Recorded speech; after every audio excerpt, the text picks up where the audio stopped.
of the 3 countries we got represented on the panel, guess which one has the largest number of their companies that have taken on board that commitment? So out of Sweden, Kenya and the Netherlands, which one would you say has the most companies signed up? It's Kenya. So Kenya has 7 companies signed up, the Netherlands has 3, and Sweden has 1. So my question is, are these women's economic empowerment principles, the 7 of them that UN Women set out, is that something that we in Europe should be getting our companies to sign up to, or aren't they important? How many people are thinking beyond, something that will change the world around? The company that we have is I think we have 2 challenges. Not only are we in logistics, we're also in software or IT. So both ways it's not in our favor, right? Trying to introduce something new to the sector by, basically what we're telling people is you can find a truck online, right? And we're trying to say if your truck is on its way, if you're a transporter, your truck is on its way back from Eldoret and somebody has cargo in Nakuru, our system should be able to redirect that truck to Nakuru. So our conversation is what ceiling are you actually placing on women in business? Laws, frameworks, principles, they all make it possible, but we need to make it happen.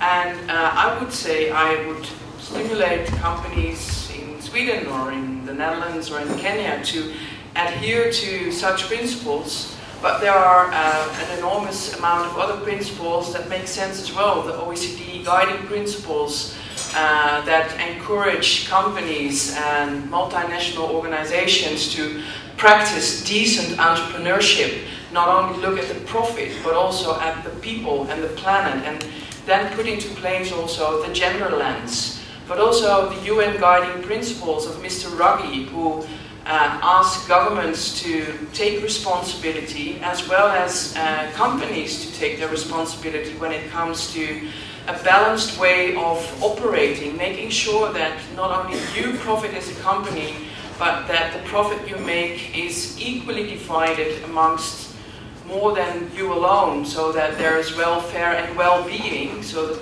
planet part as well, distributed across the board. The best way to address the perception is to get the facts and the figures right. So we've just done that with 20 countries. It's in this little report, and guess what? Women are not only in textiles, in clothing, in footwear, in fashion, which they are owners of computer electronics, consumer electronics, telecommunications. Guess what? Women are also in technology. We've just launched an app called She Trades. Guess who invented this app? It's 2 young Kenyan women. So we have Greenbelt Communication. So we have a bit of a perception bias, and we have to treat this perception bias, and the best way to treat it is facts and figures.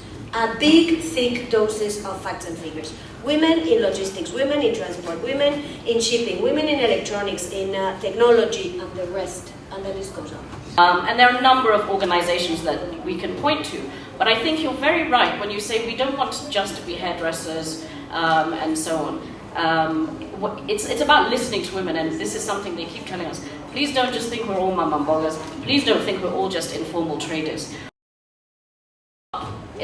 We want to be competing with men at the same level.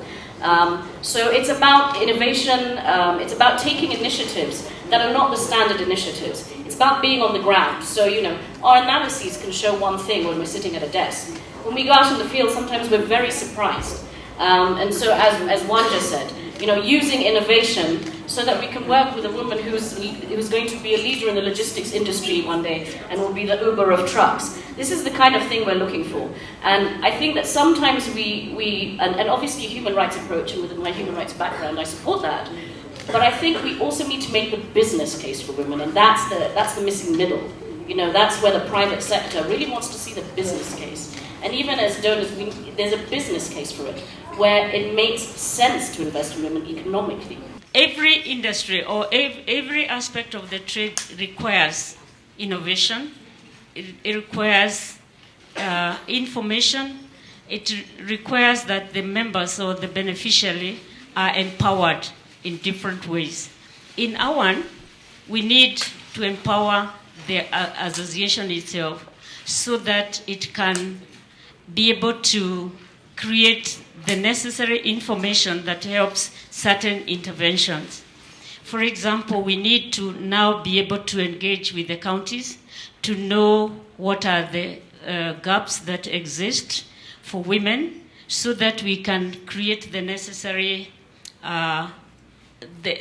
provide the necessary assistance or facilitation so that women can advance.